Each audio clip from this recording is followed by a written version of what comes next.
ICPD tahun 1994 itu, pemerintah Indonesia tuh juga ikut loh teman-teman. Dan berdasarkan hasil dari konferensi tersebut, pemerintah Indonesia itu juga sudah nih mengakui ada 12 hak reproduksi. Kita bahas ya hari ini.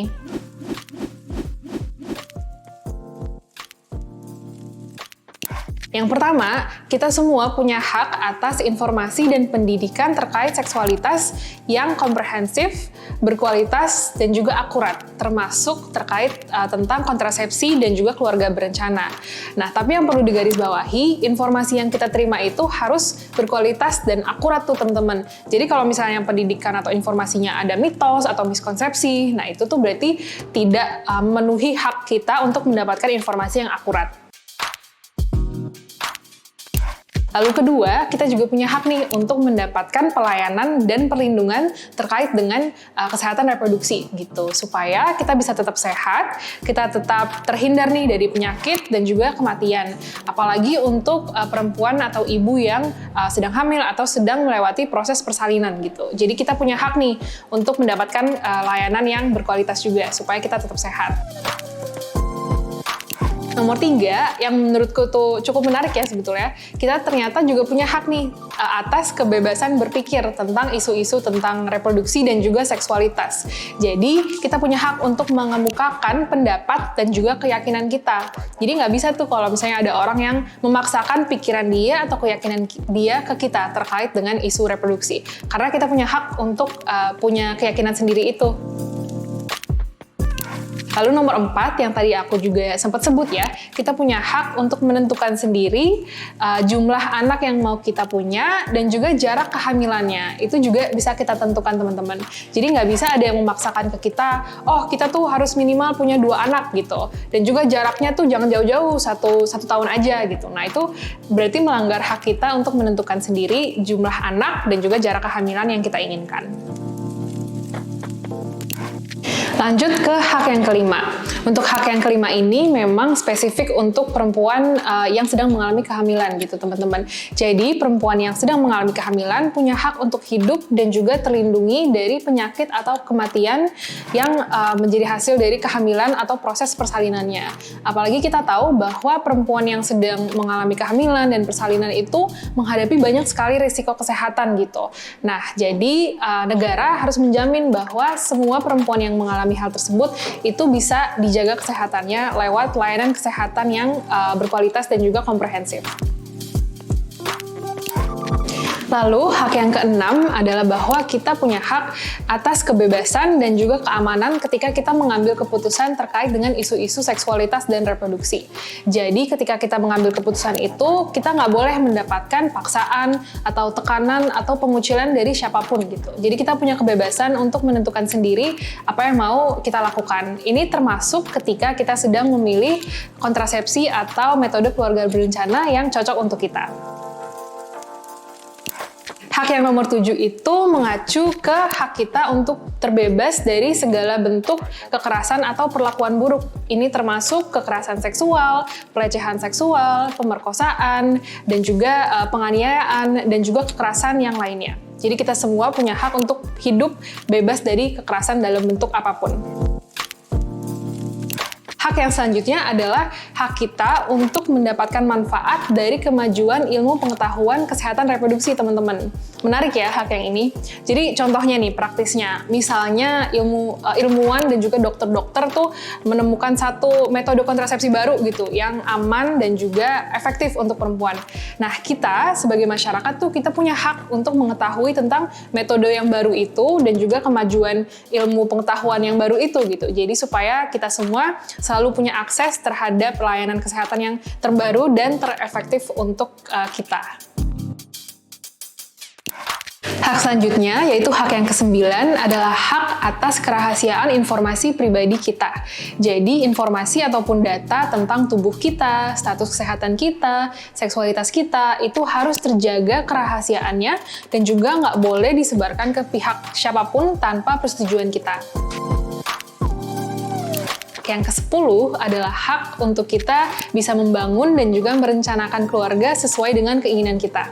Ini termasuk misalnya kapan kita mau membangun keluarga, di mana, dan juga dengan siapa kita mau membangun keluarga tersebut. Hak yang ke-11 adalah hak untuk kita berpartisipasi dan juga berkumpul dalam aktivitas politik yang berkaitan dengan isu-isu kesehatan reproduksi. Jadi teman-teman, kita tuh punya hak loh untuk menyuarakan aspirasi kita, keinginan kita tentang kebijakan-kebijakan yang berkaitan dengan isu kesehatan seksual dan reproduksi. Baik kita secara individu ataupun sebagai bagian dari organisasi gitu. Lalu yang terakhir, hak yang ke-12, tapi tentunya ini hak yang penting banget adalah hak atas non-diskriminasi. Jadi setiap dari kita, semua orang di Indonesia ini punya hak yang sama atas layanan dan informasi kesehatan seksual dan reproduksi yang berkualitas. Jadi tidak boleh adanya diskriminasi atas dasar apapun gitu teman-teman. Jadi semua dari kita harus memiliki akses ke layanan kesehatan yang setara. Dalam dokumen yang dihasilkan oleh ICPD, yaitu ICPD Program of Action, di situ dituliskan juga nih teman-teman bahwa informasi dan layanan kesehatan reproduksi yang diberikan ke masyarakat itu ada kriterianya loh. Jadi nggak boleh sembarang informasi atau layanan. Kriteria yang ditulis di situ adalah bahwa informasi dan layanannya harus aman, harus efektif juga dalam membantu kita menghadapi masalah kesehatan reproduksi atau seksualitas kita, harus aksesibel dan juga terjangkau. Aksesibel dan terjangkaunya itu tuh nggak hanya secara geografis aja gitu ya, jadi kita bisa datang ke klinik gitu, kita bisa mendapatkan informasi dari petugas kesehatan, tapi juga secara finansial, masyarakat juga harus bisa mengakses layanan-layanan yang berkualitas tanpa harus menghadapi masalah finansial gitu teman-teman. Jadi terjangkaunya bisa dilihat dari aspek itu juga gitu. Selain itu, kita juga harus memastikan bahwa tenaga kesehatan profesional seperti dokter, bidan, ataupun konselor dan psikolog itu bisa menghormati pilihan-pilihan individu. Tapi tentunya mereka juga harus membekali individu-individu ini dengan informasi yang akurat dan juga mumpuni agar kita bisa mengambil keputusan sendiri tentang kesehatan diri kita. Selain itu, di ICPD juga dituliskan bahwa layanan dan informasi kesehatan reproduksi itu harus diberikan sepanjang siklus hidup manusia. Dan ini termasuk remaja dan orang muda. Mungkin banyak orang gitu ya yang berpikir bahwa, oh kalau informasi seksualitas itu jangan dikasih ke remaja atau orang muda gitu. Itu cuma buat orang dewasa aja gitu. Nah, pemahaman atau pandangan yang kayak gini justru tidak menghormati hak remaja dan orang muda itu sendiri, teman-teman. Justru di ICPD dituliskan bahwa orang muda dan remaja itu punya hak atas informasi dan layanan yang bisa membekali diri mereka dengan keterampilan dan juga pengetahuan agar mereka bisa menghadapi isu-isu reproduksi dan seksualitas secara positif dan juga bertanggung jawab dan juga mandiri. Nah, kata kuncinya itu mandiri juga nih teman-teman. Karena di dalam ICPD itu juga diakui bahwa remaja itu punya evolving capacity atau kapasitas yang berkembang.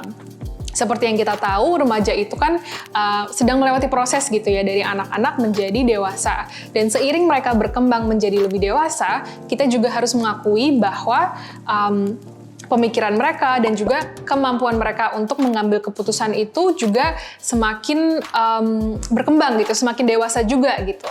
Makanya apa yang kita berikan atau apa yang kita perlakukan ke remaja mungkin 12 tahun atau 11 tahun itu harusnya berbeda dengan apa yang kita berikan ke remaja dengan usia 18 tahun gitu. Jadi kita menghormati bahwa remaja itu berkembang seiring dengan mereka berproses gitu. Lalu selain itu juga penting nih teman-teman ditekankan di ICPD bahwa masyarakat seperti perempuan, orang muda, dan remaja itu harus turut dilibatkan dalam kebijakan dan juga intervensi terkait dengan kesehatan seksual dan reproduksi. Kenapa ini penting? Ini menjadi penting supaya nanti kebijakan dan intervensi yang kita buat untuk mereka itu bisa betul-betul merefleksikan kebutuhan mereka. Jadi kalau misalnya kita nggak melibatkan masyarakat nih, misalnya perempuan atau orang muda, mereka nggak dilibatkan, jadinya nanti apa yang kita buat itu justru nggak ngena gitu dengan kebutuhan mereka dan keinginan mereka. Karena justru mereka sendirilah yang punya pemahaman tentang apa yang paling mereka butuhkan gitu. Jadi pelibatan masyarakat termasuk perempuan dan orang muda itu sangat-sangat penting dalam HKSR.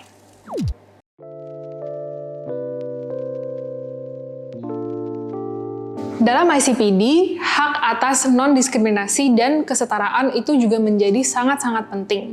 Sama halnya di dokumen Hak Asasi Manusia Internasional, diskriminasi atas dasar ras, agama, gender, status kesehatan, kehamilan, status sosial ekonomi, dan aspek identitas lainnya itu secara tegas dilarang. Tapi sayangnya nih teman-teman, di Indonesia dan juga di banyak belahan dunia, masih banyak sekali kelompok minoritas dan kelompok marginal yang mengalami pelanggaran atas hak ASR mereka dalam berbagai bentuk yang beragam nih teman-teman. Contohnya misalnya ya, mereka mengalami penolakan ketika mencoba mengakses layanan kesehatan, atau misalnya mereka mengakses layanan kesehatan tapi yang kualitasnya sangat buruk. Atau juga banyak juga yang mengalami sikap dari penyedia layanan yang sangat negatif gitu. Bahkan untuk perempuan ya, banyak juga yang mengalami hal-hal seperti pemeriksaan keperawanan yang dipaksa, sterilisasi dipaksa, aborsi paksa, dan juga hal-hal lainnya yang dilakukan ke tubuh mereka tanpa persetujuan mereka. Dan terutama juga untuk remaja dan orang-orang muda, mereka juga banyak tidak mendapatkan informasi yang komprehensif tentang seksualitas dan kesehatan seksual dan reproduksi. Justru banyak yang mendengar mitos-mitos atau miskonsepsi yang tidak akurat tentang kesehatan reproduksi. Seperti itu teman-teman. Jadi memang di ICPD ditegaskan bahwa semua orang itu harus punya akses yang setara ke layanan dan informasi kesehatan seksual dan reproduksi. Nah, kira-kira kayak gitu nih teman-teman, pengantar tentang hak ASR dan juga sejarahnya serta landasan-landasannya.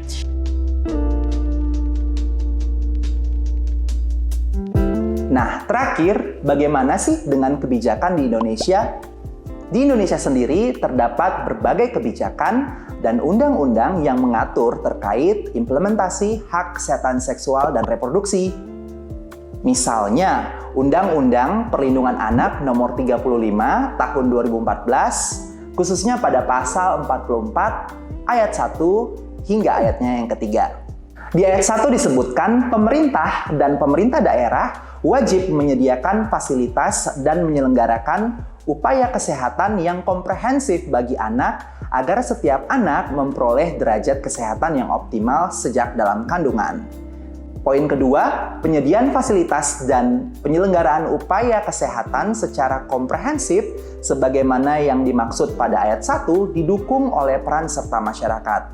Poin ketiga, upaya kesehatan yang komprehensif sebagaimana dimaksud pada ayat 1 meliputi upaya promotif, preventif, kuratif, dan rehabilitatif, baik untuk pelayanan kesehatan dasar maupun rujukan. Kebijakan apa lagi sih yang mengatur atau meregulasi tentang implementasi hak kesehatan seksual dan reproduksi di Indonesia? Ada Undang-Undang Nomor 36 Tahun 2009 tentang kesehatan, khususnya pasal 71 dan 74 yang mengatur tentang kesehatan seksual dan reproduksi. Serta Peraturan Pemerintah Nomor 61 Tahun 2014 tentang kesehatan seksual dan reproduksi, khususnya bagian kedua tentang pelayanan kesehatan reproduksi remaja, pasal 11 dan pasal 12. Oh iya, teman-teman, jangan lupa ya untuk terus mempelajari kebijakan-kebijakan terbaru terkait implementasi hak kesehatan seksual dan reproduksi di Indonesia. Di episode kali ini, teman-teman sudah belajar terkait hak kesehatan seksual dan reproduksi. Menurutmu, informasi apa aja nih yang paling berkesan untukmu dan sangat relate dengan kehidupanmu sehari-hari? Tulis di kolom komentar ya.